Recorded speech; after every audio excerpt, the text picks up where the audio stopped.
You don't want to be every time, no. I would like to personally welcome you to Man Hour After Dark. Say that thing. Why I bring you the host, Mike, Buck, and Cone. You know who's coming to the stage. Sports talk than what you about to hear right here. I second that. Go. You know that it's us when we talking about sports. Giving you facts on the field to the core. Tune in, we need the support. 1 hour too short, still listen some more. On all your stations, not dropping no music. Starts like Adidas, but Nike just do it. Down 4 in the 4th, we go for the win. Michael 2 seconds, we taking it in. Buck, Mike, and Combs, you know what's going on.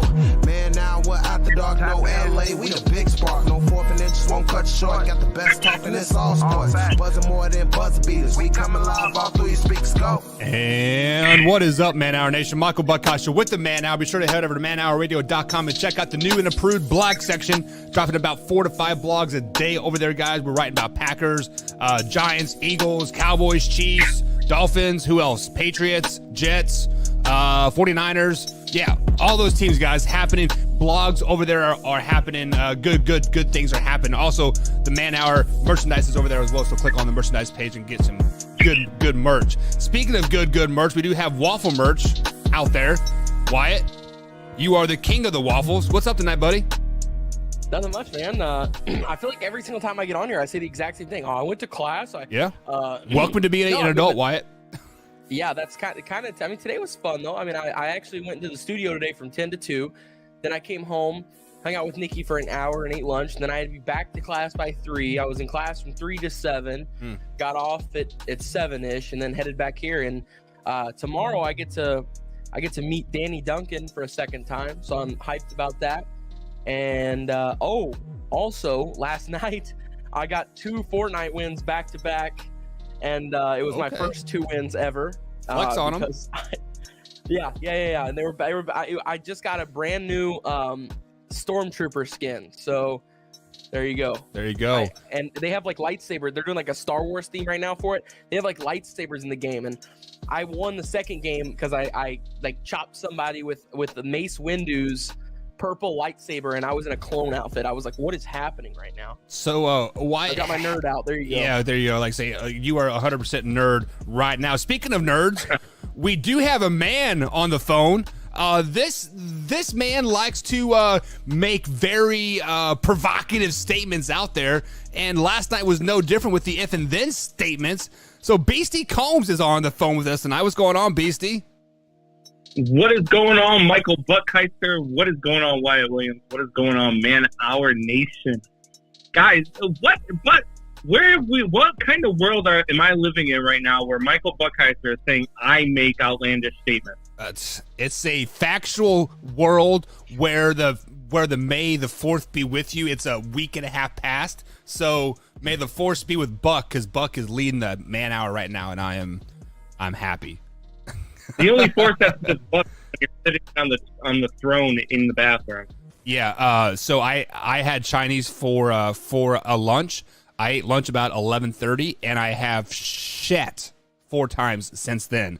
And they're just not little cat shits, right? They are like full blow out of O-ring. My butthole is red type of poops, right? It's funny that you talking about cat shit. You know what a cat shit is like. Every time you go in there and you're struggling, you're like, oh yeah, this is gonna be a monster poop, and a little turd just goes bloop. You know exactly what I'm talking about. Everybody's been there. Jesus Christ. All right, so which one of my comments I want to talk about first? Okay, so Combs, last night we introduced a new game called If and Then, right? So it was it's like if I say this and then you say this. So let me give an example. Let me give you. No. Let me give the people an example of a if and then statement there. So this one's going to be towards you, Combs. You can answer it first, right? If Brandon Combs sends Wyatt Williams his baseball glove, then it would be a miracle that he sent Wyatt Williams his baseball glove. So Wyatt told me to do that, Combs. So yeah. Oh, before the show, I was like, oh, Combs is gonna be on. I was like, oh, we gotta mess with him about this. We have to. And then in the pre-show, we started talking, and you said, I was like, Combs, I have a question for you, and you said, no, Wyatt, I have not sent your glove yet. Like, boom. You want to know what's really funny about it? Is I'm out here in Milwaukee. I'm sitting in the hotel room, and last night I was leaving the shop, and one of the guys was like, "Yeah, I gotta go. I gotta get to my softball game." And I said, "Hey, you know what? Funny story. I actually have an extra glove in my truck. You mind if I play?" But anyways, Combs, moving on here, there are some if and then statements that you were kind of outlandish about. And one of them was, I believe it was the Philadelphia Eagles, and we said A.J. Brown. If A.J. Brown gets 1,500 yards in the season, you said that the Eagles are still a 6-win team. I was kind of blown away by that because I think they are Super Bowl favorites. Like, if that happens, Wyatt said they're going to be pretty damn good, but you are on the exact opposite. Defend yourself, man. First of all, you say outlandish statements, and I think you meant to say truth. Last time I checked, Jalen Hurts is still their quarterback, and Gardner Minshew is still their backup. Mm-hmm. And regardless of having Miles Sanders, regardless of having A.J. Brown alongside with Devontae Smith and Dallas Goedert, some of the best weapons in this game, Jalen Hurts is still their quarterback. And this team is just not moving the needle for me. I don't see where they're at. Their defense is, outside of Fletcher Cox, suspect at best. I don't really care for the defense of the Eagles. I don't like Jalen Hurts at all as a starting quarterback. I'm sorry, but I don't. Out of 32 starting quarterbacks, he's got to be between 30 and 32. No. Yeah. How is he not? How is he not, Wyatt? I'm not saying he's top 10, but dear God, he's not 30 to 32. He threw for 3,144 yards, 16 touchdowns, and 9 interceptions, and had a QBR of 48.5. He's a rushing quarterback with no weapons, no offensive line, and no head coach. He's a rushing quarterback. You said it yourself. You're a rushing quarterback. So what good does having AJ come to the team and having freaking Devontae Smith do a rushing quarterback? You know what this is? This is a poor man's version of Lamar Jackson. Oh, don't you say that, because Lamar Jackson's trash. So that means Tua is like yesterday's news. So is Hurts. Jalen Hurts is worse than trash. Jalen Hurts is not starting quarterback. The Philadelphia Eagles are not even going to win their own division. So, Combs, this is what you're missing here is, if A.J. Brown gets 1,500 yards, then that means Tua is not a 30-ranked quarterback in the league. He is probably top 15 at the worst. That means he is performing well. That means they are winning a lot of games. That means they're Super Bowl favorites. Tua, or not Tua, Hurts. I'm sorry, Hurts. No, if they had Tua, I might like him a little bit more. Not the big Tua guy, but Jalen Hurts just is not that guy. He hasn't been that guy. I said that after his rookie year. I said it after heading into last year, and I'm saying it again heading into this year. If they go into the season with Jalen Hurts as their starting quarterback, they are a 6 to 7 win team. Even if A.J. Brown has 1,500 yards. Even if A.J. Brown has 1,500 yards, because that means nobody else is touching the ball. And your point is what? Good Lord. Jameson says that the Eagles will win 9 games at most likely 6 to 7. Drew jumps in the chat and says, howdy, boys. What's up, Alpha Rob, as well. So, Wyatt, you are an Eagles fan, it kind of seems like. You're kind of the Eagles fanboy. I'm not. Are you going to defend this 1,500 yards by A.J. Brown by making them, the favorites, or are you going to let just Combs, walk all over you? I'm going to let Combs just walk all over me. That's what it is. Okay. Well, hashtag waffle. Okay. The Eagles. No, the Eagles. First off, Fletcher Cox is not trash. That is a Buck statement, Combs. That is something that Michael Buckheiser would get on here and say. I said Fletcher. Would never. I said that. Beyond Fletcher Cox, the defense is suspect. I said Fletcher Cox is the only person on that defense that can play. That defense is The a rest top of 10 them defense. Graham, T.J. Edwards, Jordan Davis, who they just got. Have you seen Jordan Davis? He is 6'8", 350 pounds, and runs a sub 4.6, 4.7 40. He is a refrigerator that runs at 20 miles an hour, literally. So when he's in shorts, he's really, really fast and really, really big. Oh, Okay, cool. my God. That is very true. No. Go watch the national championship game. Go watch any Georgia game this year, and he is a wrecking ball of an off. Like, he just shreds offensive linemen. And on top of that, like I said, they have, I believe they still have Darius. Yeah, they still have Darius Slay as well. Cool. At corner. Cool. And they still have Jalen defense. And Jalen Hurts is finally getting his offensive line together. He's got Dallas Goedert. He's got A.J. Brown now. Devonta Smith's a good weapon. If Miles Sanders can stay healthy, back. And this team, big thing too, nobody ever wins the division twice. Nobody ever wins the NFC East 2 times in a row. It just doesn't happen. So go ahead and count out the Cowboys on this year. They'll still probably make the playoffs, but they're not going to win the division. So that automatically makes it down to 3 teams. And if you think that the Giants are winning it, you're off your rocker. And Washington might win it, but I doubt it. I mean, they still haven't worked out the quarterback position 100%. The Eagles are the only solid, ready to go 100% roster in this division that isn't the Cowboys, who won the division last year. So, like I said, they can't win it again this year. Nobody ever wins that division twice. The Eagles are the only ones that make sense here to win this division. And they made so many great offseason moves this year. They're making division winner moves right now. Their defense is stacking up more. Their offense is stacking up more. Listen, I got a friend named Blake Zender, and believe me, I'm the first person who's going to crap on the Eagles if I get a chance to mess with him. But I'm telling you right now, this is a good squad. You know what? This Philadelphia Eagles team is going to be a lot like Blake Zender's Jeep. It's going to be stuck in the mud. Yeah. That's going because this Eagles team is just I'm telling you, Jalen Hurts is their quarterback and Gardner Minshew is their backup. They are destined to be no more than a 6 to 7 win team. They might sneak in an extra one in there and get you to 8, but they are not that team. They are not that good. Jalen Hurts is not that guy. And you can say if Miles Sanders stays healthy, yes, he has Dallas Goedert. I think Dallas Goedert is one of the best tight ends in the game. Top 5 tight end for sure. As a matter of fact, he's on my top 5 tight ends list. Which was terrible, by the way. I love A.J. Brown. I love Devontae Smith. Was Cole Kmet in that top 5 as well?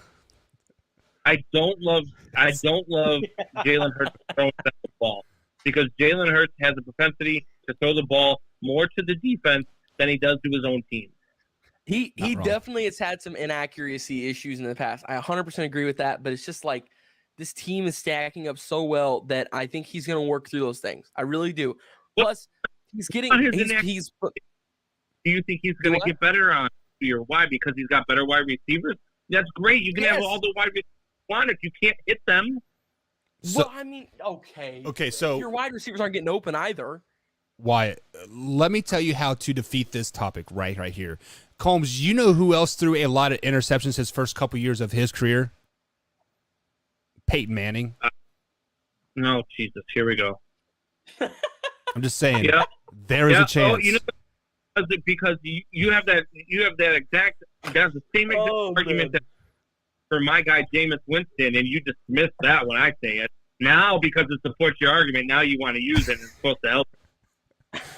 Well, that also wasn't his 5th year in the league. It was his 1st and 2nd year in the league. But I digress from that. Speaking of first-year quarterbacks and the – what's that? I'm sorry, Combs. What did you say? I said I would backpedal from that too.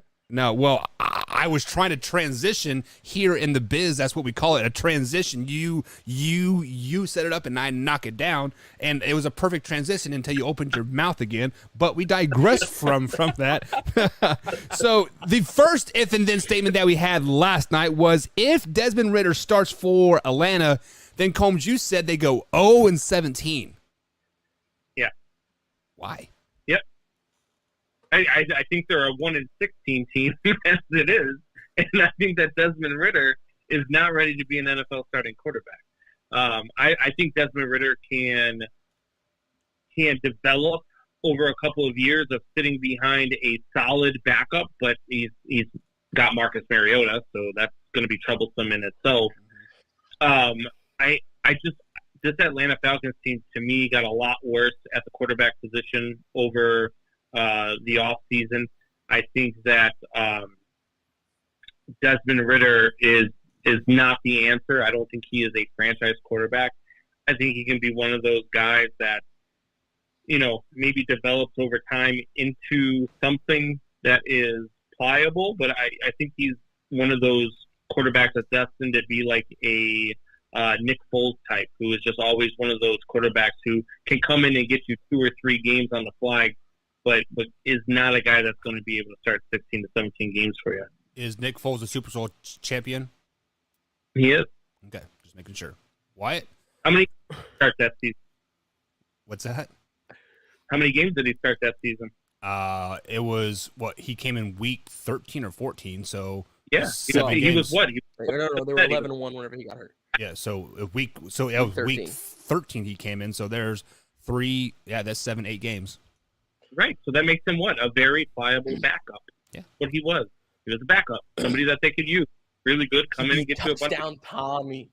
We cannot start this sacrilegious whatever we're doing right now of Nick Foles. He beat Touchdown Tommy in the Super Bowl. He carried the Philadelphia Eagles there. He was Big Dick Nick for about 5 straight games. What do you? I mean, that's what for 8 games. He was so good. He was so good. It was so crazy too. Go back and look. He was not that good heading into the playoffs. Well, yes, because he had like a 6-touchdown game. Oh my God. They played the Jaguars that game. It doesn't matter. He threw 6 touchdowns. That's an NFL record. The Jaguars were good back then. 6 touchdowns against the Jaguars too. You get to think about that was what 2016 when they won that Super Bowl. No, that's 2016. That's a good Jags team. Yeah, that was a good good Jaguars. Jaguars team. They have Jalen Ramsey. They have actually AJ Bouye as well. That is a stack. That's Saxonville right there. Yannick Ngakoue. Yeah. They had a great team that won 4 games. Okay. Cool. That team went to the AFC Championship. They did not. Yes, they did. They lost to Brady in the AFC Championship. I swear to God. The same year that the Eagles went on and played the Vikings. I swear, I promise. Well, then they played some other shitty team when he threw for 6 touchdowns. It was So let me address some of these comments here, throwing through the chat here. So Jameson pops in and says, week number 1, Niners at the Chicago Bears. That should be a pretty intriguing game, don't you guys think? Yeah. No, the Bears are going schedule released. Yeah, released an hour ago. We will talk about that next week for sure. So Combs, you're saying that the Niners are going to walk all over the Bears week 1? The Bears aren't going to be good this year at all. They're going to be a 5 to 6 win team at most. They're in rebuild mode. They're rebuilding, which is very rare around a rookie quarterback that you drafted and you moved up to draft. Usually you try to get good quick, and the Bears have gone a different route with it, and they're rebuilding it, but they're rebuilding around them. It's going to be a down year for the Bears. So, they're rebuilding to trade them. When they play good teams, they might. But when you play good teams this year, I mean, they're going to be abysmal. I don't have much expectation. What I want to see is some growth out of Justin Fields. I want to see him develop. I want to see, some growth out of some of the younger players that we've picked up. I want to see some growth from Cole Kmet. I want to see growth from Justin Fields. I want to see, there's a lot of things that you want to see from the younger players, from the future of this team, the players that are going to be around when you're ready to be good again, which is probably in about 2 to 3 years. Yeah. I mean, only time will tell, but I do think Justin Fields will be good. Guys. Yeah. What? I just hopped on here real quick while you all were bantering back and forth to check the Packers' schedule, and guess what? They're going to win 7 games. That's not a factual statement. They play Tampa Bay at Tampa Bay in Florida on my birthday. Oh. Oh boy, are you going? I'm totally going. I was looking at the schedule and I saw something that we were playing the Dolphins on Christmas Day, which we are in Miami. But I didn't realize we played the Bucks here on my birthday, 2 hours away. I am totally going to that game. There you go. 100%. When's your birthday? September 26th. September 26th? Yeah. Hey, Buck, we need to take a road trip September 26th to Tampa Bay. We could probably make that happen because that's Cindy's birthday month too. So Sweet. I would definitely have a hall pass. So the next comment that I want to address, a person says the 49ers should trade Jimmy G to Atlanta Falcons for Calvin Ridley, and he does know that Calvin Ridley is out all year. That's not going to happen. No. They drafted a quarterback, and they traded for a quarterback, right? Yeah, but I mean, look, you drafted Desmond Ridder, and you signed freaking Mariota. If you traded for Jimmy G, sure, but one of those guys is going in that trade, and I don't think you're getting Calvin Ridley. In that, Calvin Ridley is a new Josh Gordon, but with gambling. No, he's not. Instead of pot. No, Calvin Ridley is all right. The spending him was stupid too. You can't say that. You can't say that. Why can't I say that? Like, gambling is a highly addictive thing, and now he's highly addicted to gambling, and he's not going to be playing for a full year, so why not gamble now? He is not highly addicted to gambling. He's got enough money to where he can gamble if he wants. Hey, you know who else had a lot of money that could gamble? Michael Jordan. What happened to his dad? Michael Jordan got his dad killed. Oh my God! Fuck. Let's go. Is that too soon? Or, hey, no. I'm not gonna lie. I've always kind of thought that like there was something with that. I've always thought that. Because it is weird how his father passed away. Obviously, God rest his soul. You know, it's a horrible thing, and you know it's awful for Mike. But I don't know, man. It's oddly convenient that at the time that Michael supposedly owed a lot of money with gambling, his father is found dead in a swamp in a car, just randomly, with no signs of suicide. On a two-lane blacktop with no streetlights too. I'm just saying that's weird. That's very weird. Combs said, that's it. So apparently, Wyatt, you and Drew had the same birthday. So birthday twinsies. No way. Hey. Let's go. Also, so September is what? May, June, July, August, September. So Combs, if we're going to Tampa in September, are you going to mail the glove before or after September? I'll bring it with me. Okay. I'm just making sure. So make sure. So are we taking your truck or mine? Wait. Just talk about Michael Jordan. I ain't sending. What'd you say? You cut out. I cannot wait for September. And, good. Somebody talk. Unbelievable. You go, Combs. I said the way you guys talked about Michael Jordan, I ain't sending you nothing. You are right. You are not sending him anything because you're driving down there and giving it to him personally. That's Nope. right. He said Ridley only gambled $1,500 and he wasn't active when he was on leave. So just because it's $1,500, that doesn't mean you're addicted, right? I don't know. Just saying. $20 is $20, right, Combs? If you know, you know. How many times have you hung out with Calvin Ridley? Twice, I believe. Once when he was about 16, 17, and then last time when he was 22. Okay. And so those 2 times make you very aware of whether or not he's addicted to gambling. But I do believe his dad is still alive, so he's not that addicted yet. Oh my god. Oh my god. Oh my god. But Combs, that's so. Thanks for being on, man. How did you feel about the if and then segment, Combs? Wait. Yeah. You're not even going to address the comment that I said that the Chiefs aren't making the playoffs? Oh, I forgot all about that. Yeah, I was about to say that was the one where I was dumbfounded on. Yeah. So, well, so I believe the if and then statement was if the Kansas City Chiefs don't make the playoffs, then blank, right? And I believe people were saying because Andy Reid was forced out. And was that you that said they were forced out, Combs? No, I said it's because it's par for the course because they're not. Right. Did we lose you?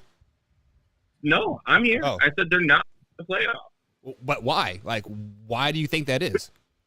Because this division got better and they got worse. How did they get worse? They traded Tyreek Hill, which is starting to become cancer in the locker room. They got 6 picks.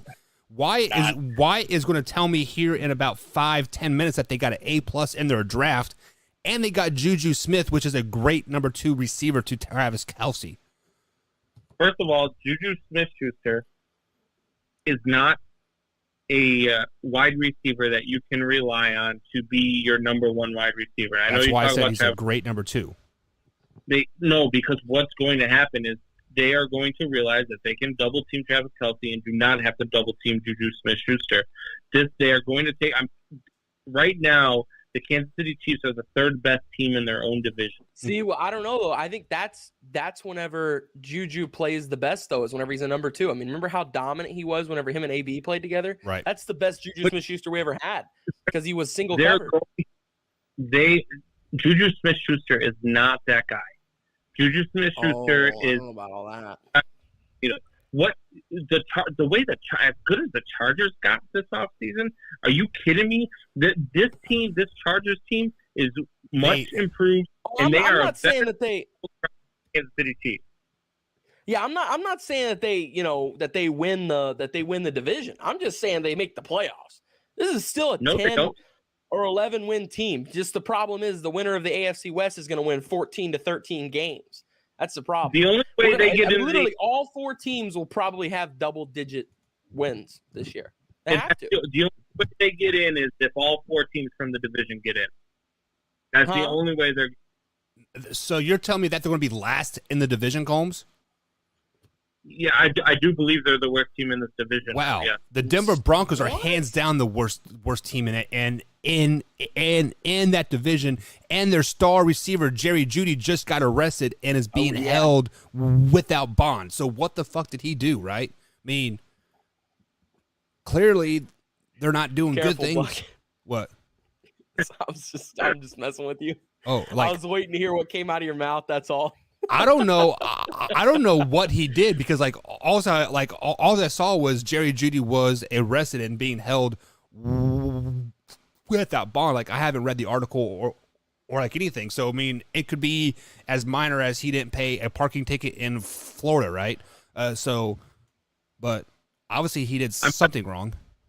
The Raiders are better than the Chiefs right now. That Devontae Adams pickup was huge. Putting Devontae Adams with Hunter Renfrow and Darren Waller. A 29-year-old Devontae Adams, by the way. Derek Carr is going. All that. Then they got Bilal Nichols. They went out and got freaking what was the other big one? Chandler. Like, this team is so good. Both of those teams, the Chargers and the Raiders, are heads and tails above the Kansas City Chiefs right now. And to me, you might be right, especially if they lose Jerry Jeudy. And for whatever, I hadn't heard that until you just said that. Yeah, it happened within the last. He got arrested today. Few hours, yeah. They are neck and neck with the Denver Broncos. The loss of Tyreek Hill changes the dynamic so much. And the thing with the Chiefs is, they're not going to be able to get better because of how much money they gave Patrick Mahomes. No, and Patrick Mahomes start losing weapons. We're really going to see over the next 2 seasons what Patrick Mahomes is made of. That is where you're wrong. That is where you're wrong. It's because Patrick Mahomes' contract is all toward the end, right? So it is very backloaded. So therefore, they're going to restructure, and make it all into signing bonuses, and they're going to be able to get the players that they want / need. Yes, they did lose Tyreek Hill, But guess what? He was becoming a cancer on that team. His ego was getting too big for his britches. We drafted a guy just as good as he is in Sky Moore. Sky Moore is going to be the rookie of the year. He is going to blow people out of the water. Yeah. He is a dog. Sky Moore is a dog. I mean, when you have a name Sky, the sky's the limit, baby. Like, and then teaming up with Kelsey and McCole Hardman and Juju, and let's not forget about Josh Gordon. Josh Gordon is still on that team. If Josh Gordon is a shell of himself, they are a 15-win team, Combs. Congratulations. You drafted a guy who's named after the WNBA champion. Hey. Congratulations.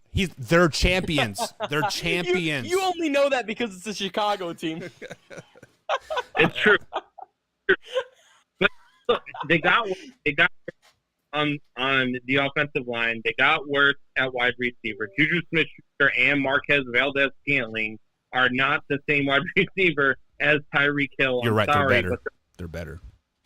Oh, no. You can't be serious. I'm not wrong. There is zero factual-based evidence behind that at all, unless if we're calculating height. Do you want to know the factual statement evidence there?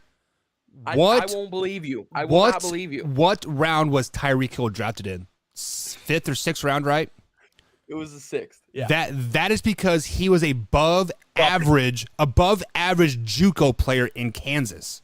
Okay, I played JUCO ball in Kansas, and I know a lot about the Kansas JUCO circuit there. And Tyreek Hill wasn't on anybody's radar. The only reason why he went to a full-year school after the fact is because he begged and pleaded. He said, "How much marijuana do you want? I got it."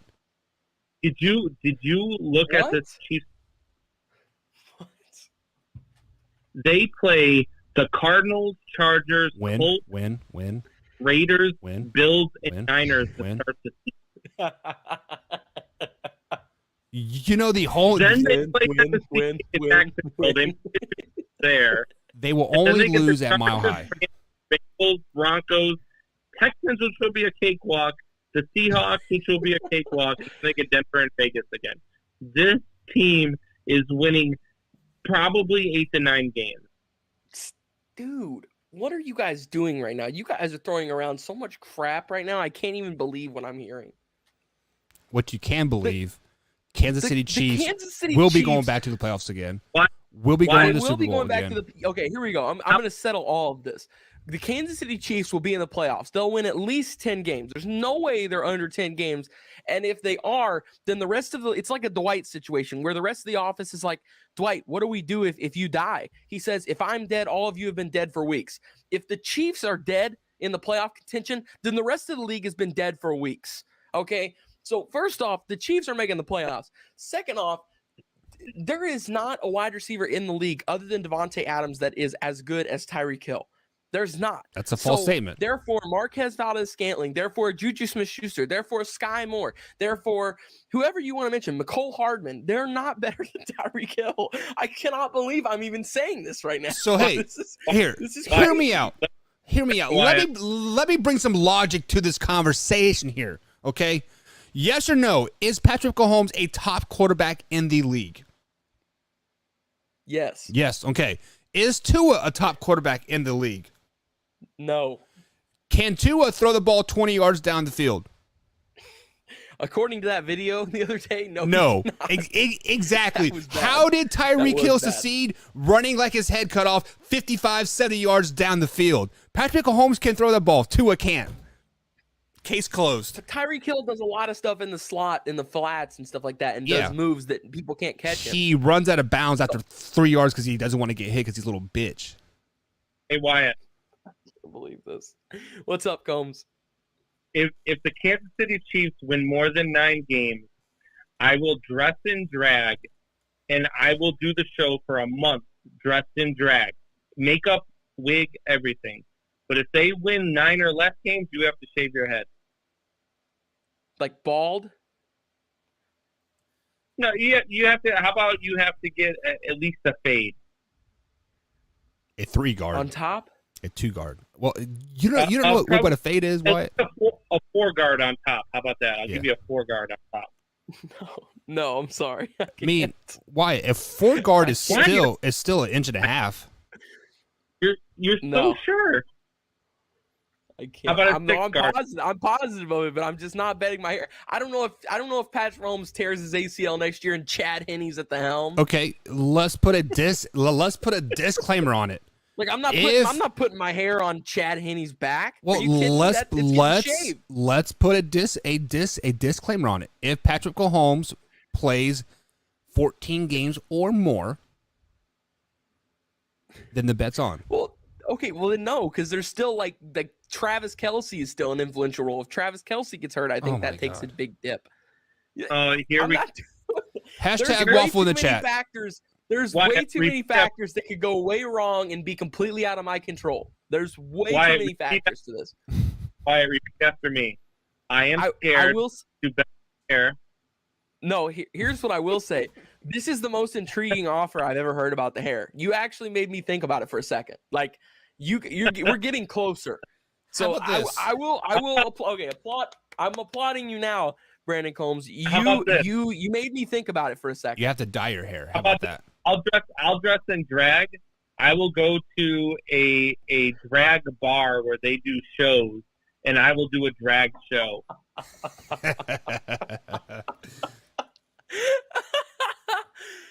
How sure the team is not winning 9 games. For a 4-guard, Wyatt. A 4-guard. Come on, man. I can't do it, but I'm just like, I'm going to be so disappointed whenever they do win 10 games. Hey, Combs, does hair grow back? It does. Okay, I'm just making sure. You know what doesn't go away? Your pride after being dressed as a woman. Video on YouTube, and that's what would happen if I did a drag show. Oh, yeah. What would you even do? What would your performance be? I would let you pick the song. Come on, Wyatt. There is no backing out of this, man. This is too good to pass up. Come on, man. I'm going to have you out there singing Party in the USA by Miley Cyrus. No, it's came in like a wrecking ball, and he has to ride the ball in. Or Firework by Katy Perry. Drew says, Wyatt, your hair is totally worth that. Come on, man. A 4-guard, that is an inch and a half. I can't. I can't. We're getting closer, but it's not there yet. It's not. Wow. Oh, my God. Do you smell that, Combs? Yeah, I do. I do. It's 100% bitch. It's like chicken shit. All right, Combs, we're going to let you go, man. We're going to break down the AFC West draft grade. Thanks for joining us, man. Hopefully tomorrow we're not tomorrow, but next week we're back on the mornings and we'll get that morning show happening again, or that morning call. I should say. I'll join the rest of it in the chat, and for those of you that are still listening after all of that, you join. You check out Belly Up Sports, where I'm writing articles for the Chicago sports teams out here. Got a couple of good articles up, so make sure you guys check it out. Yeah. So Wyatt, people are not happy with you in the chat. I'm just going to leave it like that. Sorry. And then Alpha Rob says, "How about Raining Men, Combs?" I would whatever. That's a great song. I would do. I don't care what song it is. All right. Let's get a little closer to the NFL season. How about that? Then we'll revisit this. We'll revisit. We'll just put a pin in it.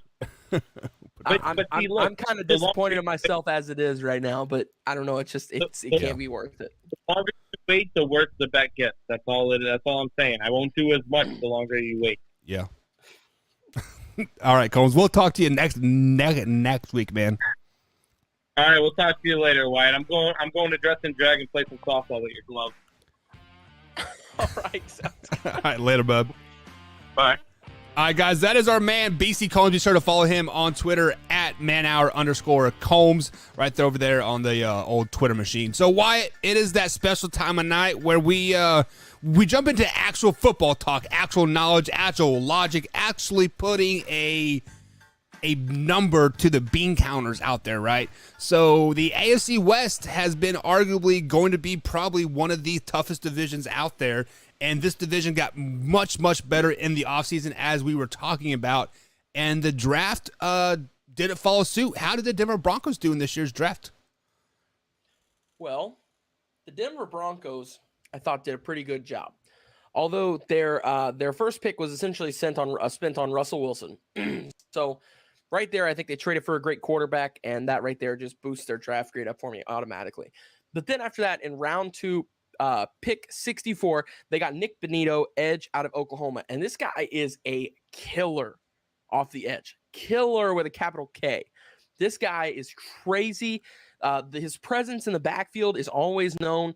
He's a wrecking ball when it comes to getting into the backfield. And you add him with already the Chubb is there, Randy Gregory that's already there. I mean, this is already a stacked defense. Adding him on top of the fact that the offense added a incredible quarterback who is great at the game of football and is going to succeed very well, I believe, with this team. I think they really did great for round 2, which was their first pick. So then at round 3, they got who I think is the best, you heard me, the best tight end in this draft, Greg Dulcich, tight end out of UCLA. They just got rid of Noah Fant. So this team already needed a tight end. They were already down one right there. So I was expecting them to take a tight end early, and I thought Dulcich was going to be their guy. And sure enough, it ended up being Dulcich is a really great tight end who's got awesome vertical threat skills. His route running is really well. I mean, he doesn't drop a ball. If it hits him in the hands, he's going to catch it. He also adds to your blocking side, and he's not the biggest, but at the same time, he's just a really good blocker for his size. So I really like Dulcich, that round 3 pick there, and I really like the round 2 as well above it. Now moving on to round 4, Damari Mathis and Ioma Uwazariq. I cannot say his last name. Cornerback out of Pittsburgh and defensive tackle out of Iowa. Thought they did a really good job here in the 4th round, just continuing to pad that defense, which is something they always do. They're always adding to the defense, and they started with the exact same thing in the 5th round with DeLarin Turner-Yell, safety out of Oklahoma. And I also like their theme that they went with here. They went with a lot of guys who have either played together on the same team or played together in the Senior Bowl or the East-West Shrine Bowl. A lot of these guys really spent a lot of time together and already started creating those bonds. So I like that they did that as well. Then they got Montrell Washington, wide receiver out of Samford, just adding to the wide receiver depth here, especially now we don't know what's going on with Jerry Jeudy. So this could be a influential pick considering that they already have Tim Patrick, who will have to step up, and Cortland Sutton as well. Then they get Luke Wattenberg, center out of Washington. This offensive line group was really deep, and this is just another guy who comes in round 5 and could, in a couple of years, end up being a starter for this team. So I like that pick as well. Then moving down to round 6, Matt Henningsen, defensive tackle out of Wisconsin. And still same with the last pick as well with Fan Hicks. They're just continuing to add to the defensive tackle and cornerback rooms, which was something that they needed to do. So with that being said, they filled a lot of holes that they had, including the quarterback spot, which was done through trade. And then my overall grade for them, I'm going to give them a B+. I thought they did a really solid job overall. And their best pick was Greg Dulcich, tight end out of UCLA in the 3rd round. And that's really tough for me to say because Nick Bonito is a really good candidate as well. And I think that both of these guys could be like sleeper offensive and defensive rookie of the year candidates. Sleeper, I don't know 100%, but those could be 2 of my sleeper pick guys, my day 2 guys who could sneak up and steal an award like that, almost like Alvin Kamara did a couple of seasons ago with the Saints. Yeah, so as you had me until you told me that Russell Wilson was an upgrade for the Denver Broncos in this year's draft. Russell Wilson is arguably one of the most overrated quarterbacks in the NFL. I actually have him as my third overrated quarterback. He's still better than Drew Lock. Is he though? Yes, he is. I cannot even believe I'm saying this right now. He is light years better than him. Like if you took Russell Wilson and chopped him in half, he would still be a better quarterback than Drew Lock. See, this is the problem: is we haven't seen really a full season of Drew Lock. Let's say Russell Wilson is 33 years old, right? 32, 33 years old, right? And Drew Lock is 26, right? So let's say Drew Lock is even a step behind Russ, right? Drew Lock still has so much more time in the NFL to get better than Russ. And I think the Denver Broncos made a mistake by now. I'm not saying Drew Lock is a franchise quarterback right now, but I'm saying they gave up way too much for Russ when they could have waited till right now and got Baker. Baker Mayfield is better than Russ on the Denver Broncos team. What is your hard on with Baker Mayfield right now? I mean, I am pushing for him to go somewhere else and play and be good, but it's like every night when we do these, you make some kind of a case that a team needs to trade for him. Because they do. They do. I mean, like at this point, the Denver Broncos could offer the Cleveland Browns a 6th-round pick. They would probably jump at it, and Baker Mayfield would start over Russ week 1. All right. Speaking of week 1 and winning a lot of games, the Kansas City Chiefs are going to definitely win more than 10 games this season, and I think they did a great job in the draft. But Wyatt is the real grade expert here. He is very lenient on his grades, but I feel he's going to draft him hard. But how the Chiefs do? Chiefs did really good. Chiefs did a really good job, I thought. Round 1, they had 2 first-round picks. Round 1, pick 21. They got Trent McDuffie, cornerback out of Washington, a could-be possible sleeper candidate for the best cornerback in this draft. I'm not saying that he is. I think Sauce Gardner probably will be, but this is a sleeper pick for that. So they added to the defense, which has already in the past kind of been a little shaky at times. That's always been the knock for this Kansas City team, was their defense. Clearly, it wasn't the offense. But they add Trent McDuffie as well as George Karlaftis, edge out of Purdue. And Karlaftis is, I think, might be better than Trayvon Walker. I really do. I think that there's a shot that this guy ends up being better than the number 1 overall pick in this draft. And I think it's a real possibility. I don't even think it's like one of those things like, oh, well, things have to not work out, for Trayvon and they have to go perfectly for George Karlaftis. I don't even think it's that. I just think it's like, he's on a better team. Karlaftis is on a better team with a better coaching staff, with a better team environment, with a better fan base, with a better everything. I mean, just everything around him is better. He's on a Super Bowl caliber team. So that right there gives him a huge push versus being in Jacksonville. So Karlaftis there to close out the first round. I absolutely loved their first rounds. I thought they had one of the best first rounds in the league. Starting off in the second round, they lost speed. They lost Cheetah, the number 1 speed guy in the league. So what did they do? They replaced him with the number 1 speed guy possibly in this draft in Sky Moore, wide receiver out of Western Michigan. Facts, baby. He is a slot wide receiver who is incredibly fast, can also help you in the return game, can be a deep threat, can run post routes really, really well. I mean, that's my favorite route that he does is the post, the way he cuts inside of the safeties and how fast he is. Really impressed with his movements. Also, Brian Cook, safety out of Cincinnati. The Cincinnati defense was an incredible, sleeper defense in college football last year, and this was just another key piece to that Bearcat defense. I mean, obviously, Ahmad Sauce Gardner was the best defensive player on that team, and he was the best DB on that team. But I thought Brian Cook was a very close second for best defensive player on that defense, possibly. So Brian Cook, safety out of Cincinnati, there in the second round. Once again, loved the second round. Now we go on to the third. Leo Chenal, linebacker out of Wisconsin, another solid guy. He can come off the edge. He can play middle for you. So just a system guy who's a plug-and-play player. You can throw him anywhere. And then fourth round, Joshua Williams, cornerback, Fayetteville State. So just adding to the cornerback depth there is, and the rest of the picks pretty much just depth fillers as well. Darian Kennard, offensive guard out of Kentucky. A solid offensive lineman who in a couple of years could start. And then as we look down into round 7, they got 2 corners and a running back being Jalen Watson and Najee Johnson are the 2 corners out of Washington State and Marshall, as well as Isaiah Pacheco, running back out of Rutgers. And he is obviously a good running back, runs the ball really well downhill. So for a 7th round pick, I was pretty impressed with what he does. So yeah, I thought they did a really good job, and their best pick for me was round 2, pick 54. Actually, no, I take that back. I'm going to change it last minute. I'm going to be boring. I'm going to go with their first round pick because this was their best pick. Round 1, pick 30, George Karlaftis, edge out of Purdue. I think he's a day 1 impact guy on any team in the NFL, and the Chiefs got a real steal with this guy. He should have been, in my opinion, I thought a top 15 prospect, but he just fell, and the Chiefs ended up snagging who could be one of the best players out of this draft. So really impressed with their picks. Karlaftis was their best pick, and their grade for me. Buck said earlier I was going to give them an A+.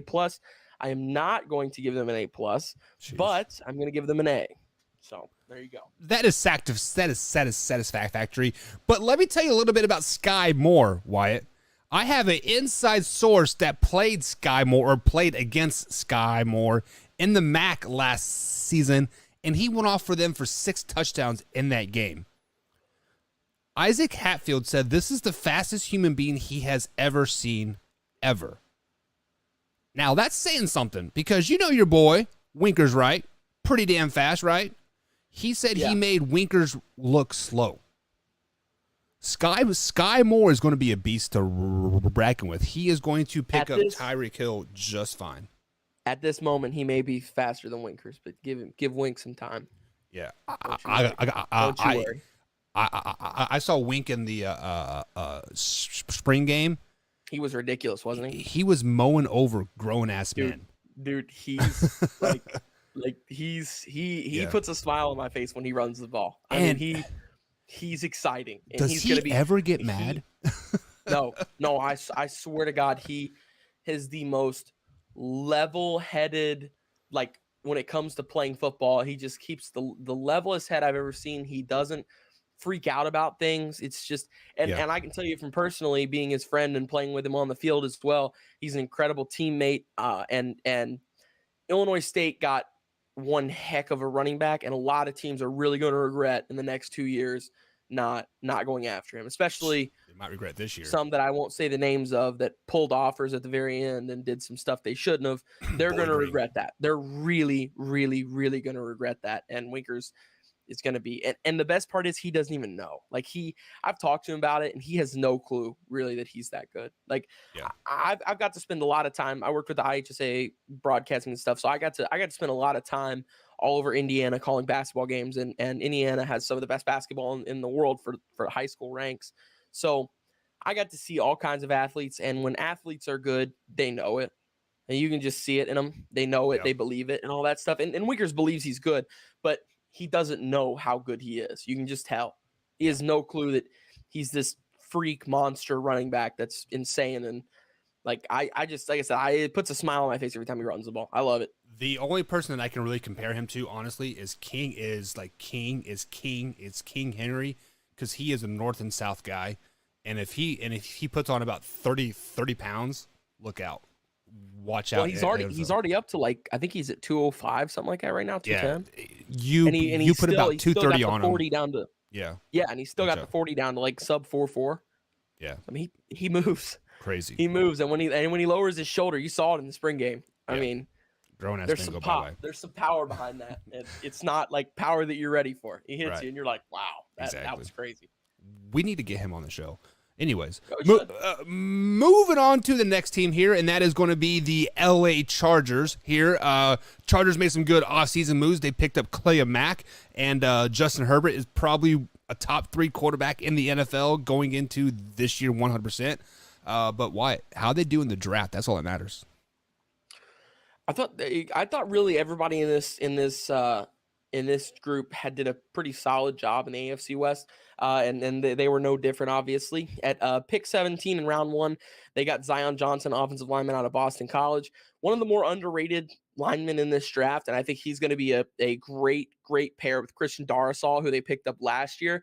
So they're really building a protective offensive line around Justin Herbert, and they've got him weapons. So really be careful for this team. I mean, they're adding defensive specialists too, so it's like, really, this team is doing some crazy things. They're getting really good. So that right there was a huge pick for me. I loved that. After that, they get JT Woods, safety out of Baylor. In the 3rd round, they did not have a 2nd round pick. So I like JT Woods as well. He swarms the field. He's a ball hawk. He can also help you on the run support side. So I like him in the 3rd round. In the 4th round, Isaiah Spiller, running back out of Texas A&M. The Chargers have always been known for having a good running back around, and right now they have Austin Eckler, and Isaiah Spiller is going to fill in really nicely whenever he comes off the field, and eventually maybe it'll be his job once Eckler runs out of gas or retires. Who knows? 5th round, they got Otito Ogbonnia. I, once again, can't say that last name. Defensive tackle out of UCLA. Just another depth guy there, somebody just to throw into the defense whenever you need him. And in the 6th round, they got Jamari Sailor, offensive lineman out of Georgia, national champion, won a lot of games. I believe he did not allow more than 3 sacks his entire college career or something like that. I saw a stat on that earlier about him. Wow. And so Jamari Sailor is a good offensive lineman, still continuing to just add to this. And the cool thing about Jamari as well is he is not a offensive tackle, offensive guard. He's just an offensive lineman. He's a plug and play guy. He can play at guard. He can play at tackle on the right or left side, maybe even at center. So I really like Jamari Sailor and that pick out of Georgia, as well as Jasir Taylor, defensive back out of Wake Forest. Just another guy who can play really anywhere on the field. Same with D. Leonard out of Ole Miss, can play anywhere on the field. Then they come in and they get Xander Orvath, running back out of Purdue. And a couple of years ago, Raheem Mostert came out of Purdue and got drafted late in the draft and ended up having a really good career. And I think Xander Horvath could go on to have that too. So they really added to the running back room, adding more offensive linemen as well, defensive linemen, and DBs. So this was really just a depth draft, and I think that the Chargers understood that, and so they went out and got depth at all the positions they needed depth at. So with that being said, thought they did a really good job. I'm going to give them a solid B on their draft grade. And their best pick for me.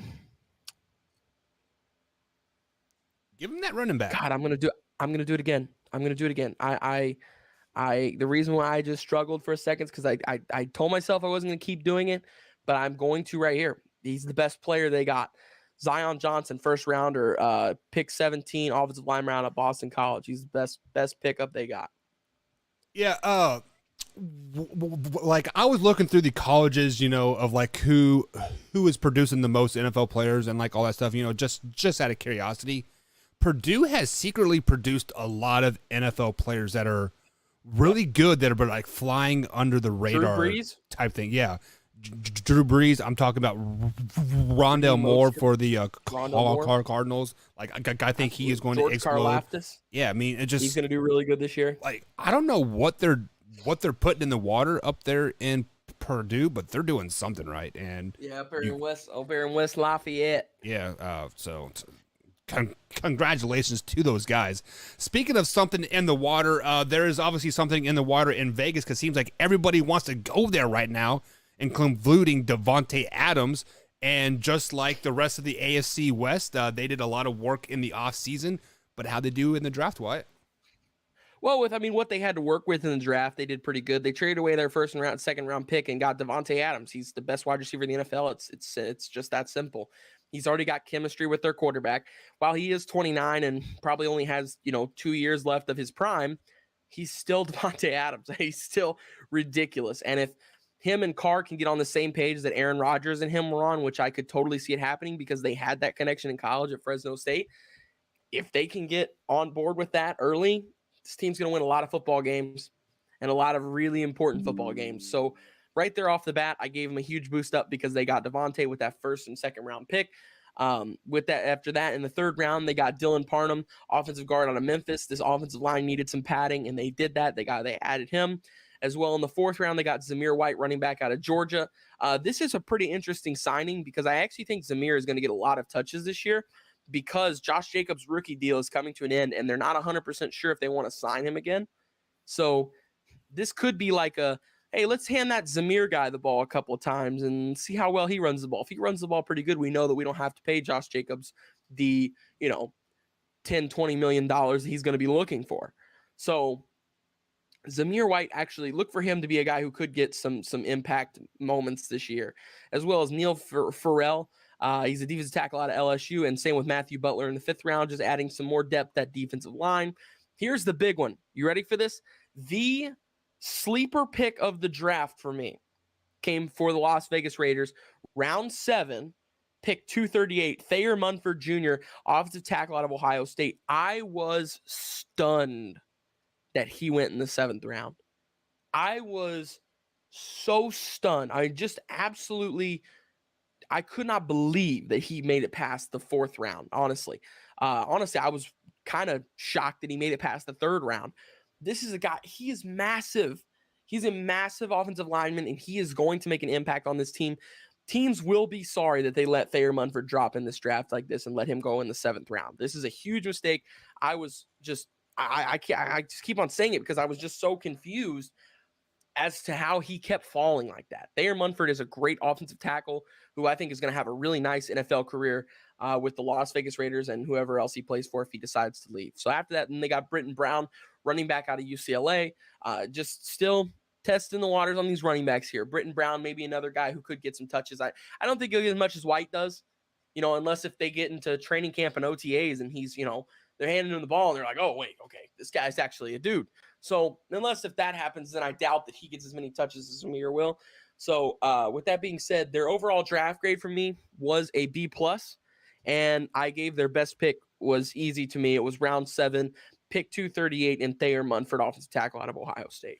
Yeah, that guy was definitely a steal. I got a chance to watch him a couple games last season, and I was really blown away by, just like what you said, like how much he dropped in the draft. But with that, is it a common theme for old Packers receivers to go to the Raiders? Because I was just thinking about this. Jordy went there, and now Devontae. Like, is it going to start to become a trend? James Jones too. Yeah, James Jones means shit. James Jones. I will say, yeah, I don't know. Maybe it does. Jordy did go to Seattle first and then headed down there after. So I don't know though. That I didn't even think about that until you just said that. Now, I mean, I guess it could be a thing. We got. I didn't know Jordy went to Seattle. Yeah, I think he went to. Did he go to Seattle first? I don't think so. I thought he went straight to it was Oakland, right, at the time. I'm pretty sure it was just Oakland. I know he finished his career. He played, I think, a year or two after that, but you can definitely tell he was pretty washed up after that torn ACL. Yeah. Oh no, he did just go to Oakland. I guess did he sign with the Chiefs and then get cut? Why did I think he went to the Chiefs? I could have swore I remembered him going to the Chiefs. No, the Seahawks. Seahawks, my bad. I was wanting him to go to the Chiefs, play for the hometown team, but I don't know about the Seahawks. No, that was my bad thing. Yeah. Never mind. But it's all good. Still, yeah. Yeah. All right, guys. So we are going to take our first break of the night. On the other side of the break, we're going to break down the NFC West draft grades and time pending. We got Weddle still. My bad. So we gotta play Weddle. Weddle is coming. So we got about 45 minutes left in the show here, guys. But we gotta take a break. I gotta take a poo. Chinese is killing me. All right, guys. We'll be right back. Hey, gang! It's Commissioner Cooper from TSS Fantasy. We are the fantasy show of the people. We give the people what they want. Expert fantasy advice, leading medical and legal analysis, free contests, and innovative games to keep you entertained. Watch us live with the Tiki Live app on the Belly Up Sports channel, subscribe to us on YouTube, or follow us on all social media platforms.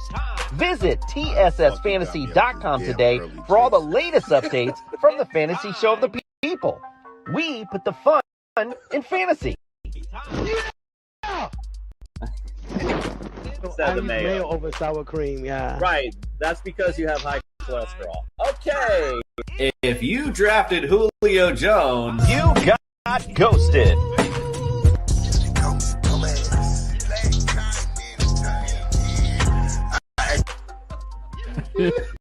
This is amazing. TSS Fantasy is like an orgasm. If I had a cigarette, I'd smoke it. I'm pumped to be here. The show of shows. The fantasy show of the people.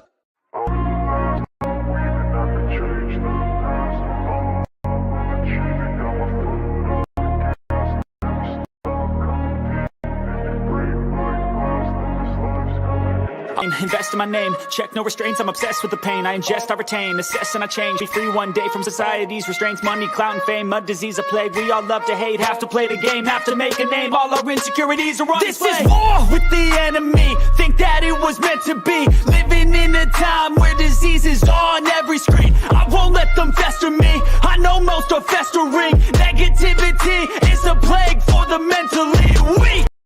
No mercy, it's working, never stop searching, never quite so thirsty. I'm toxic and psychotic, with this logic, you can't stop it. It's been chronic since I was a boy, so neurotic and chaotic. Go! To last with the webs I'm weaving, I can change the past with all I'm achieving. Got my foot on gas, never stop competing if you break. Check the mic and make make sure it sound right, boys. And welcome back to the Man Hour, guys. Michael Buckhouse along with the Wyatt Williams. What's that? I didn't know you came back. I thought the music just started. I was like, well, it looks like I'm starting here. And go, no, I'm back. It was definitely a power poo there. But so no wipe needed. It was straight solid that time. I was pretty happy. That was the first solid poo since about 2 o'clock. Why are you turning so red, man? Like, do you not? First off, there's so many things in that statement. You haven't had a solid poop since 2 o'clock. How many times do you poop a day? Well, today I had Chinese, so this is my 5th time exploding the toilet apart. Like, yeah, it was hands down the best Chinese I've ever had. But see, that's the worst. I've probably lost 5 pounds at least today. You after, right? It's always the best Chinese to get you after. It can never be like, and the bad stuff gets you too, but it's always the best stuff when you actually enjoy the food. You're like, oh my god, that was so good. Then you get home and your stomach's like, making all these crazy noises. Wyatt, I drove 10 minutes to the Chinese place. I ate, right, and it was a 10-minute drive. Which one did you go to? China Garden. Or Chinese Garden or whatever. It's Preston Highway down by Churchill Downs. But okay, you're way out there. Yeah, I work right across from the street from UPS. But I stopped at the stoplight, and I thought I was going to have to hang my butt out of the car. Like, that's how fast it hit me. It's like, boom. I'm going to dominate your butthole for the next 4 hours of your life. Man, it was so bad, Wyatt. Like, there are certain things that I would like to enjoy in life, and wiping my butt till it bleed is not one of them. Like, I just don't enjoy it at all. Like, it sucks. I mean, like, I'm going to probably have to poo again here in about an hour. And I'm definitely going to be using some baby wipes because the toilet paper is like, I think I got a dingleberry in there that's just hanging just right because, like, I can feel it and I got to, like, itch it. Okay, you know? all right, we're good. We're good. Thumbs up. All righty, guys. Thumbs It up. is time to get back into some NFL talk here. And we have broke down all 7 divisions, so that leaves us 1 division left. And this is arguably one of the toughest divisions. Actually, the West in general is going to be super, super tough. So starting with a team that started very, very hot last season and then fizzled out, that's the Arizona Cardinals. Wyatt, how'd they do in the draft? Well, first off, I would like to say, I feel like I've been pretty easy on a lot of these teams on their drafts. Yeah. But I will tell you, this division right here is the one where I'm not going to be easy because only one team and this division got better in this draft. Every other team did jack squat, nothing, nada. And starting with the Arizona Cardinals, with round 2, pick 55, they did not have a first-round pick. They got Trey McBride, tight end out of Colorado State, the probably 4th or 5th best tight end in this draft. And I don't really even think they needed a tight end that much. I mean, they possibly needed some depth, but I don't think McBride is what you needed there. I think there's plenty of other things like offensive line, some defensive positions to add to here for this team. But they went with a tight end. I was really kind of scratching my head there on that one. And on top of that, they went with a tight end that I think Trey McBride will have a nice NFL career, but he's definitely not the best tight end in this draft, in my opinion. So right there off the bat, they're already one step down. And they did acquire Marquise Brown. So that was nice, and like I said, I'll give him a bump up for that. But they also I'm looking here. They re-upped their contract with Max Williams, their tight end. I just saw that. So there was no point for that pick. Now that I didn't even know they got Max Williams back. So there was no point for it. So anyway, moving on here, they got Cameron Thomas and Myjai Sanders, edges out of San Diego State and Cincinnati. 2 guys who are good, but still I just didn't think were the best guys there. I think that Sanders is better than Thomas, and Sanders went 13 picks after. So with that being said, I wasn't really impressed with their first or second round. I mean, their second or third round. Then they wait till round, and then they don't have another pick till round 6, which they got Keontae Ingram, running back out of USC, and Lecitus Smith, offensive guard out of Virginia Tech. I do like Smith. I think Smith could be influential for this team, and I think in a couple of years he could be a starter for this team. Because like I said, I know I've said it 100 times, I'm going to keep saying it. This offensive line draft was really deep, and I think that he is a really good offensive lineman. And Ingram is not terrible, but once again, I just really didn't think that they needed that much running back depth, and I didn't think that this was the right guy. I think they should have signed a different veteran maybe to add to their group. Then they go with Christian Matthew, DB out of Valdosta State, Jesse Lukita, linebacker out of Penn State, and Marquise Hayes, offensive guard out of Oklahoma, all those in the 7th round. Just depth guys, but still kind of felt like it was a little bit of a reach on a couple of them. I don't mind Hayes. Lukita's okay, but I really felt like Matthew was kind of a reach. I didn't expect him to get drafted. So with that being said, I really was not impressed with their draft. I was going to give them a D, but because they at least traded and got Marquise Brown, I'll give them a C-. Yeah, pretty much the only thing that saved them was that trade on draft night, which surprised everybody, right? But that was definitely the theme of the draft, was trade.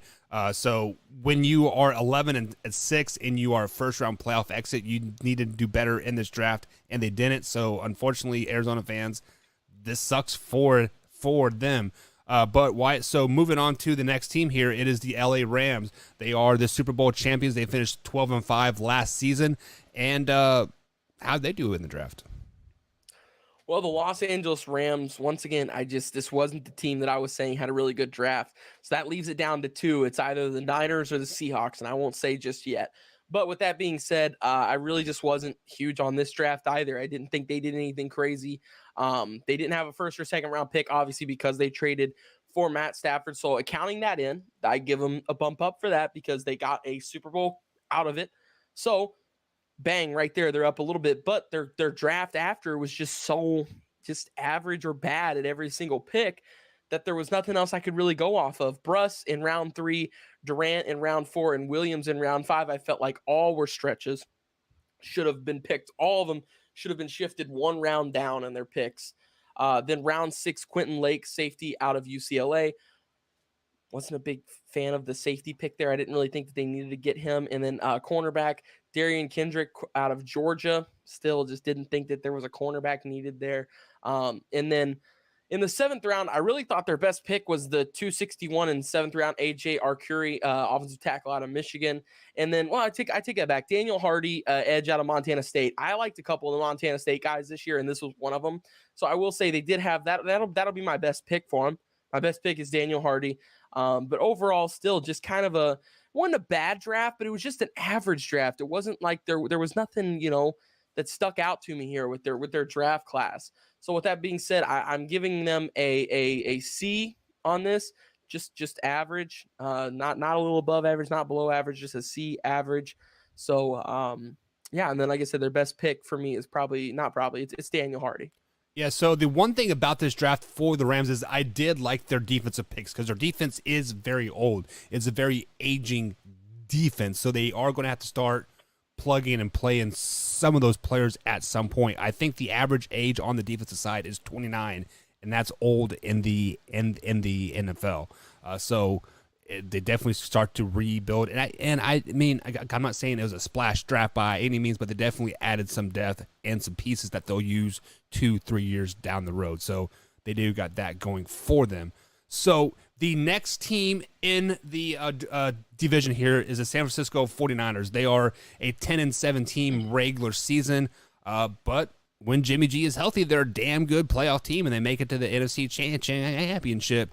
Deebo Samuel's won it out. He's still on the teams. Draft is over, but how'd they do in the draft? Well, first off, in the 2nd round, they went with pick 61. They got Drake Jackson, edge out of USC. And while I get it, the Niners are great at developing these defensive line talents. I get all that. And I thought this was a good pick. I thought that he'll add nicely to their defense. I still just didn't think that was the right pick. Next, this is really where I got confused with this draft, was Tyrion Davis-Price. When are the 49ers going to stop drafting running backs? When is going to be enough? They have Elijah Mitchell. They haven't even given Trey Sermon a shot yet. I mean, this team, are they going to continue adding running backs every single year? It's almost like what the Dolphins have going on right now. So while Tyrion Davis-Price, I really like him. I really do. He had the great game this last year where he had he broke the school record of rushing at LSU. So, I mean, Leonard Fournette, there's plenty of legendary running backs that have gone through there. But Tyrion Davis-Price, I just thought he had a couple of good games in college, and I think he'll be an impact guy, but it just depends on if they'll actually hand him the ball. They didn't even give Trey Sermon a shot last year at all. And now they've got him in the third round, Davis-Price. I don't know. They're just adding, it seems like they're adding running backs senseless here. It just doesn't make sense. So after that, they got Danny Gray, wide receiver out of SMU. Thought that was an okay pick. I like Danny Gray. After that, Spencer Burford, and he is an offensive guard out of Texas, San Antonio. So another guy, I like the offensive line depth here with that. But then it just kind of goes sideways again after that. So then it goes Samuel Womack, cornerback out of Toledo, too high. Nick Zakelj, I can't even say his name. Zakelj, offensive tackle out of Fordham. I watched his tape as well, and he's a solid guy. He is a solid guy. Then Kalia Davis, defensive tackle out of UCF. He will add nicely to their defensive line. I think they'll develop him pretty well. Here is their next pick in the round 6. Tariq Castro-Fields, I thought he was going to be a round 3 or 4 guy, so I will say that was a good pick for them, getting him in the 6th round. I don't know why he dropped so far, but I thought he maybe could have been a round 2 guy or a mid-round 2 guy. So him falling to the 6th round kind of surprised me a little bit, but regardless, that was a good pick for them. And then round 7, once again, they're just getting picks that they don't need. Why they got Brock Purdy, quarterback out of Iowa State, and it does not make sense. I didn't understand the move at all, because you've already got Jimmy Garoppolo. You don't need to add to that, and then you've already got behind him. Why am I forgetting Trey Lance? Trey Lance. Why did I just forget his name? Anyways, you're getting Trey Lance as well. And so you didn't really need to get a third quarterback here, but they did. And like I said, there was a lot of just picks that I was just scratching my head. Why did they get that? Why did they do this? Why did they do that? So with that being said, I still gave them a C. I just thought it was average. I thought they had a couple of good picks here and there, but actually I take it back. I'm going to give them a C-. I thought it was a little below average. I'm going to change that. I'll give them a C-. Looking at it now again, I think it was a little below average, because while they got some good players, they just didn't get the right guys at the right times, and they are continuing to, for some weird reason, add backs, quarterbacks and running backs that don't need to be on the roster. So with that being said, yeah, I wasn't too fond of it. I thought it was a little below average, and their best pick for me was Tariq Castro-Fields, cornerback out of Penn State. You are overlooking that quarterback from Iowa State, that Prudy guy. I got a chance to see him play against Kansas State a lot the last couple seasons, and he is good. He is going to be a very valuable backup in the league for many, many years. When the 49ers trade Jimmy G or cut him or do whatever they do, he is a perfect Trey Lance copy and paste guy. So let's say Trey Lance will go down. He is almost a carbon fiber copy of Trey Lance. Now, he's not going to be as good as Trey Lance by any means, but they have the same aneurysms. They have the same body movements. Aneurysms, yeah. That's not what I meant to say, but I hope they're not having aneurysms. You never know. You never know. Talking about never knowing, the Seattle Seahawks traded Russell Wilson this offseason. They got a plethora of picks. They got Drew Lock, they got Noah Fant, and they got a offensive tackle, right? I can't remember for sure. Yeah. But the plethora of picks is what we're worried about here. So how did they do in the draft? Well, I think their plethora of picks comes in next year's draft, I believe, or maybe did they trade it? I don't know where their extra picks went. Let's see. They're reading here about it. No, I don't know I don't know what they did with that extra pick. But anyways, round 1, pick 9, they got Charles Cross, who could be the best offensive lineman in this draft if Ickey and Evan Neal don't pan out. This guy really is a solid offensive lineman who is going to be awesome protecting the blind spot of the next 4 quarterbacks that they're going to have over the next several years. He's really good. Just going to be incredible with those guys. So That's round 1, pick 9, and he's an offensive tackle out of Mississippi State. So I really like Charles Cross. Then in the second round, I think they did a great job as well. Boye Mafe, edge out of Minnesota. He's a guy who adds their defense immediately. He will be a starter day 1, I think, on this team, and a difference maker day 1. Then the next pick at 41, they got Kenneth Walker, running back out of Michigan State, the best running back in college football last year, and who is a dude. I mean, he is a heavy load. You cannot bring this guy down. He's super fast. I mean, he's fun to watch. Go watch Kenneth Walker highlights and you'll see what I'm talking about. The guy is electric. He's just a big dude. You hand the ball off to him and he goes forward and picks up yards. It's just that simple. And he picks up a lot of yards at that. Then in the third round, I thought they continued hitting out of the park. Abraham Lucas, offensive tackle out of Washington State, and another solid guy who I think could come in and start either this year or next year for them. Then in the fourth round, another steal, Kobe Bryant out of Lower Merion High School in Philadelphia. No, I'm just kidding. Kobe Bryant, the other Kobe Bryant, not Mamba, rest in peace. But in the fourth round, they got Kobe Bryant, COBY, cornerback out of Cincinnati, who is also going to be number 8 or 24. One of the other two represent Kobe. I don't remember if it was 8 or 24. It was one of them. But he's a solid cornerback as well, who paired very well with Ahmad Sauce Gardner last year, as both of them lockdown defenders. So to get him in the fourth round, that was a really nice scoop, as well as Tariq Woolen, cornerback out of Texas San Antonio, another solid guy, another Texas San Antonio player who went to the NFC West, as well as Tyreek Smith, edge out of Ohio State. Tyreek Smith is a possible steal here for them as well. He's somebody who's flown under the radar and could make an impact pretty quickly. Then in round 7, they realized that their wide receiver core is getting a little depleted. They just lost their quarterback. So what did they do? They went and got Bo Melton and Derek Young, wide receivers out of Rutgers, and Lenore Ryan. Both two guys who could make an impact in the first couple of years as well. On the returning side, on special teams, and also on the field at wide receiver. There's too many good guys ahead of them for them to make a huge impact. I mean, obviously they're not going to just walk in and kick DK and Tyler Lockett out. That's not going to happen. But, they'll probably get some reps. So with that being said, overall, I thought they had a great draft, an absolutely great draft. Best pick for them, for me, was Kenneth Walker, the third running back out of Michigan State, simply because also Chris Carson, while he is a great running back when he is healthy, that's the thing. When he's healthy, he's not ever healthy. He's always hurt. So they needed somebody to come in who they can trust to be there for all 16, 17 games, or at least somebody who can fill in those 8 games when Carson's not there. And Kenneth Walker is a guy who can do that. So he's going to be taking a lot of snaps from them this year. I think they're going to be a really run-heavy offense this year, actually, especially with Drew Lock at the helm. There's going to be a lot of running, and I think Kenneth Walker could have a pretty big season this year, and a lot of people aren't ready for that. So Kenneth Walker was their best pick for me, and their draft grade, the only good grade that I'm giving in the NFC West is to the Seattle Seahawks, and I'm giving them an A. I thought they did a wonderful job with this draft. Even though they did trade away their quarterback and everything, they still got some guys. They got some high-quality guys in Cross, in Boye Mafe, Kenneth Walker. I mean, really, their first 5 to 6 picks are all solid guys who I think could walk in and make an impact on day 1. So really excited for what they're doing.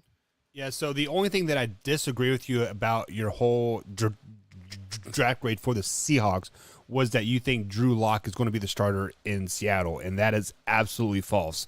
There is another quarterback out there that is going to be starting for the Seattle Seahawks, and that's going to be Geno Smith. You are exactly right. Either way, doesn't matter. They're going to be handing off the ball a lot, no matter who's the quarterback. I think it is Geno Smith's job to lose. Like I feel, like at this point. And he did play a lot last year whenever Russ was out, so I could see them saying, "Hey, look, you've been here longer, you know the system." So, he's been there for 4 years. I didn't know that. He's been there for 4 years. They'll probably give him a shot first, but if he screws it up, they're going to be quick to give it to Drew, because they know that Drew will most likely either take it and run with it, or he'll run it into the ground, and they'll get an early pick next year and get either Bryce Young or CJ Stroud and be able to kick both of those guys to the curb. Or Baker Mayfield will be a free agent here in a couple weeks. Oh my God. I should have known that's where you were going with this. So it is that time of night, Wyatt, where we're going to play the infamous game of Weddle. Yes. So, guys, if you guys don't know what Weddle is, it is a play on Wordle, and you guess NFL players. There's an easy mode and a hard mode. Easy mode is quarterbacks, receivers, and running backs, And then hard mode is everybody, and hard mode is freaking hard. I'm just gonna put it out there. It is hard mode is hard, and I was told today that yet again we should get this one. Well, it is a starter, and that there's a good chance we get. They didn't say we should get. They said there's a good chance we'll get. So wait, there's backups on hard version 2? Yeah. What? Jeez. Yeah. It's tough. It's anybody on a 53-man roster. Wow. It is. All right, Wyatt, you're messing my screen up there. Leave it on Sorry. Whoa. No, I'm just kidding. there. You're making me sick. All right, here we go. You ready? Are we starting with Patrick Mahomes per the usual? Yeah, I mean, we haven't missed yet, have we? That's true. Let's do it. Oh, and we missed today. Well, that's an AFC player. So it is an AFC player, yeah. And it's not a quarterback, and they're shorter than 6'3". They're under the age of 26, so they're very young. Yeah. They're above the age. I mean, their number is above 15. So right off the bat, I start thinking running back. Right. Or wide receiver. Well, possibly. short wide receivers seem to be more common, right? My first instinct was to guess Tyreek Hill, but we found out he's 29 years old, so it's not him. So what about your boy Jalen Waddle? That's actually a really good guess. Let's do Jalen Waddle. Okay, Buck. Oh, he's shorter though. Dang, how shorter than 5'10"? Who's a running back that's shorter Good than 5'10"? God. So he's 5'7". Kyler Murray. No.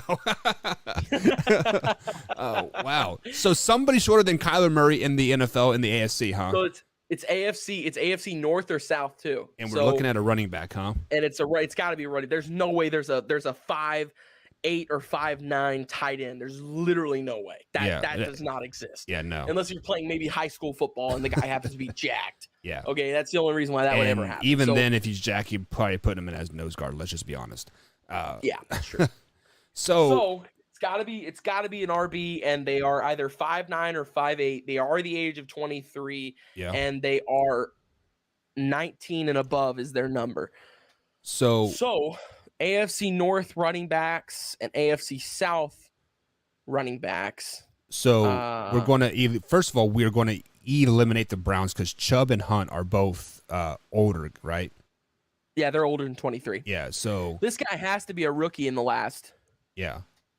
In the last year. So Gus Edwards, Why am I maybe. Blanking? Who? Gus Edwards, running back for the Baltimore. That will give us a division too. Let's try that. Gus Edwards. Okay, so it is an AFC South. Yeah.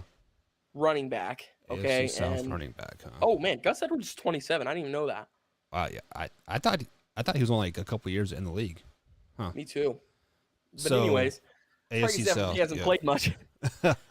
so Texans, AFC Colts, South, Jaguars, Titans, huh? Yes. Which is they are a running back in the 23. Robinson. James Robinson. Gotta be. There you Bang. go. Bingo was his name. Oh, there you go. I was thinking AFC South running back, short and young still, and he's got a higher number than 15. Yeah, like that fits perfectly. I was thinking Jalen Mack, right, for the Colts. Like he's pretty young too, isn't he? He's only second year, third year in the league, right? Yeah, I think so. Okay. Well, there you go. We nailed easy again. Now the fun begins, Wyatt. Let's get this hard. Now this is where we get stumped. Here we go. The warm-up's over. Let's start. So you want to start with defense again, like we did yesterday? Yeah. I kind of like that. We started with Darius Leonard, but we probably shouldn't do Darius Leonard again because it's not going to be it can't be an AFC South player on defense as well. You know what I mean? Right. Yeah. So I say we go in a different direction. NFC. Maybe a linebacker. NFC. You want to do Devondre Campbell, Packers wide receiver or Packers linebacker? Yeah. Oh, Campbell. Okay. Linebacker, 6'3". We're moving. NFC. We're moving, and he's young too. Yeah. And he's young. Well, less than 28. I can't agree. I don't got my glasses on. right? He's at least 2 less than 28, so he can't be 27 or 26. Okay. So he's 25 or below. So a And he fairly is young a linebacker in the NFC. In the NFC South, East, or West. Okay.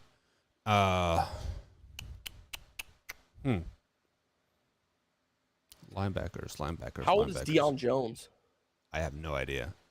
No idea. You want to try Deion Jones? Yeah. That'll at least narrow us down a division as well. Oh, okay. So that tells us he is 25. Okay. Because if he was 26, then this would have lit up yellow as well. So he's 25. He's 6'3". He's a linebacker, and he's in the NFC East or West. How about T.J. Edwards out of Wisconsin? T.J. Edwards or Michael Parsons comes to mind too. Oh, Mike, you want to do Micah Parsons? Yeah, let's try that. So it's Okay, not so in the East. he is. It's in the West, huh? So he is a NFC West linebacker that is. It's kind of 25. ironic that we just broke down the West too, huh? Right, isn't that wild? Isn't that funny? Okay, so 6'3" linebacker, 25 years old. Huh. 49ers. So Bobby Wagner is a 49er now, isn't he? But but Bobby's way too old. Yeah, he's pushing 30 probably, isn't he? Yeah, he's pushing pig. Yeah. Boom. What is the linebacker for the Cardinals that got like 6 sacks last year? Is that Chandler Jones?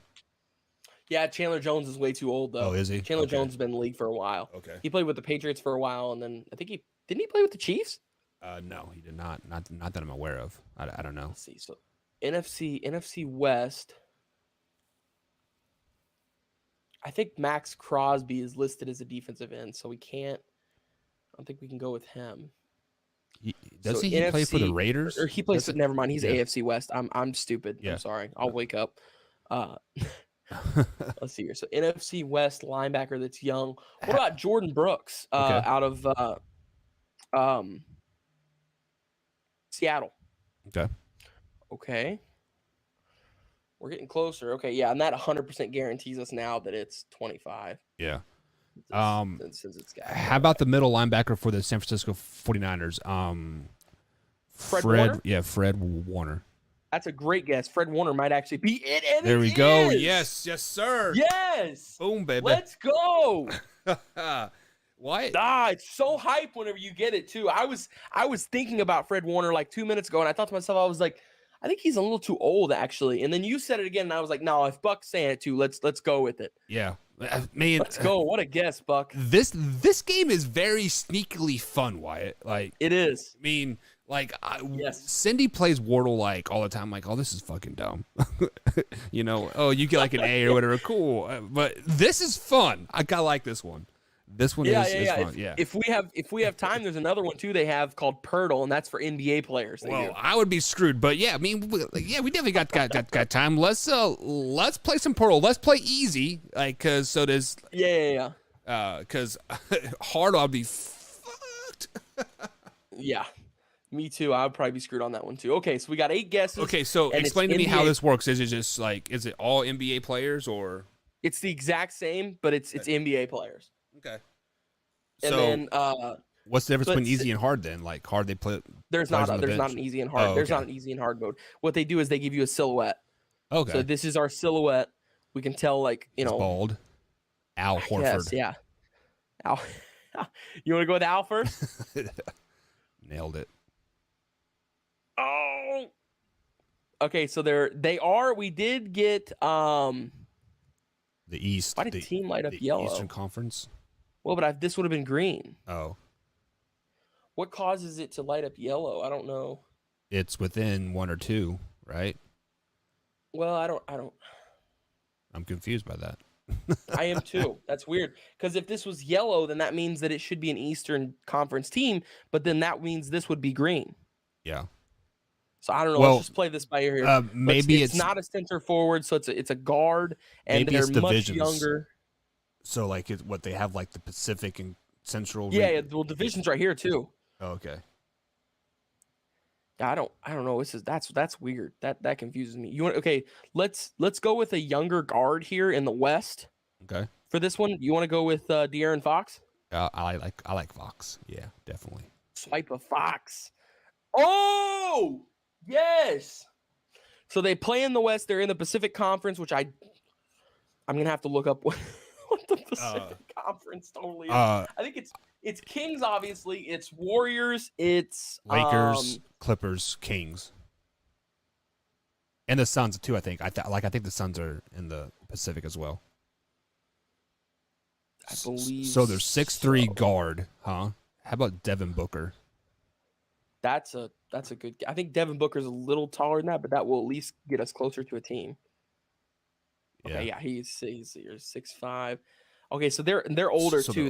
So they're in the mid-age section. Let's see. It's not LeBron James because he's old as balls. So like when they say guard, would it be like a point guard, shooting guard, small like that type of thing, or is it like specifically? No, it's a guard. It's like a guard. It can be a shooting guard or a point guard. Okay.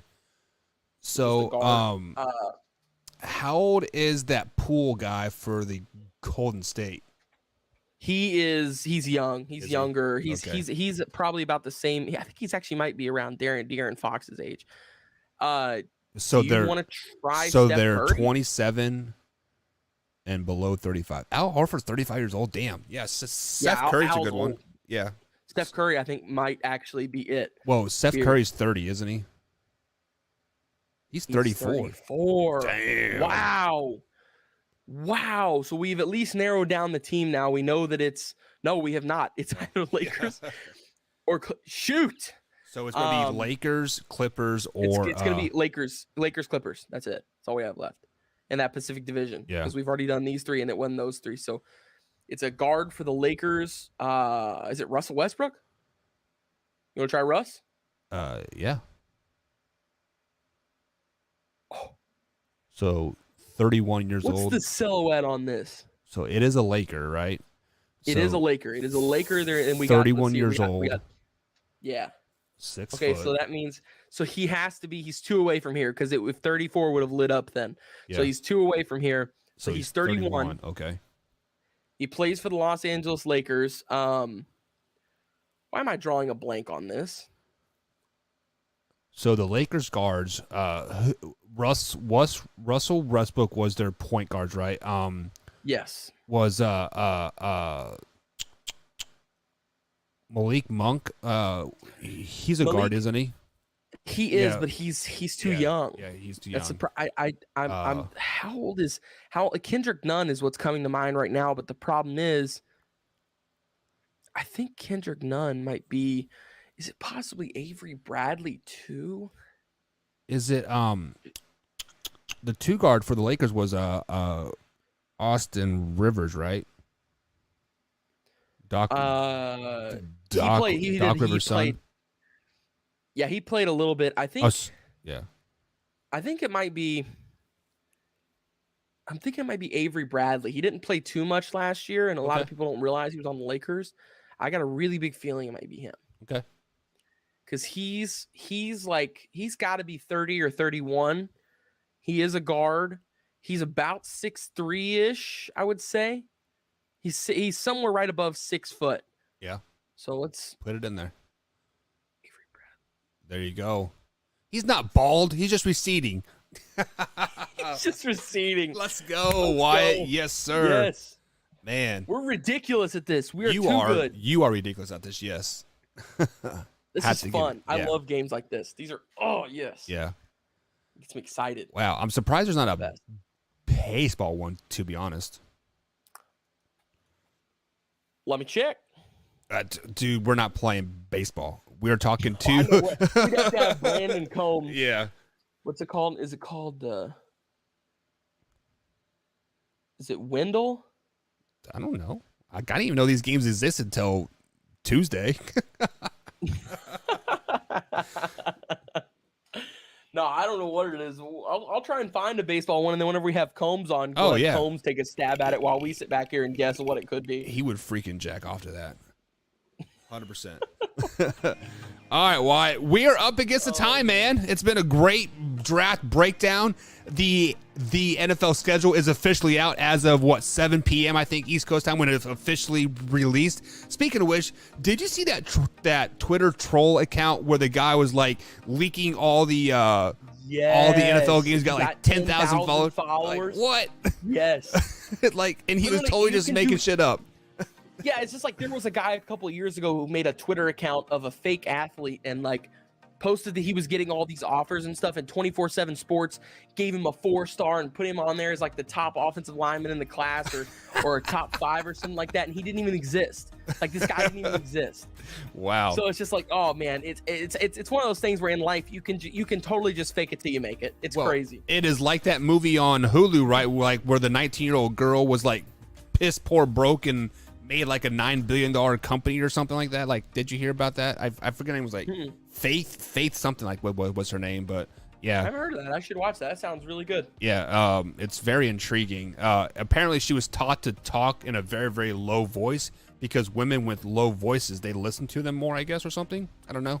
It's kind of weird. But anyways, starting next week, guys, we are going to break down all of those NFL games. We are going to download the playoff football predictor, and we're going to give you guys the division winners, the playoff winners, and the Super Bowl winners here in the next couple weeks. But Wyatt, each night you want to break down a division or break down a team? What do you want to do? I say we do a division. That'd be fun. I feel like we did the division thing that we did tonight or what we did for the last week or so was good. Okay. So since we ended with the West, let's start with the West. Let's start with the AFC West on Tuesday, Wyatt. Tuesday morning, if we have a morning show, and if not, it'd be Monday night. So either way, next show. You're gonna make the hardest one the first one, the one where I really gotta think exactly more than anything else. Oh my god. We are going to see if you're going to put the Kansas City Chiefs above 10 wins or not, and see if that drag bet is going to be on. But anyways, Wyatt, any closing thoughts before we head out, man? Yes. Be safe. Everybody have a great weekend, and Man Hour Nation, rise up. All right, guys, we'll see you next week. Hey, what did you name that guy again? Rich Strike. That's right, Rich Strike. Did you know that he pulled out of the Belmont State, so there won't be a triple winner then? A triple crown. He pulled out of the Preakness today. I saw that. I was really bummed out. Yeah. Well, at least Wyatt, take notes, pull out. Don't be a dummy.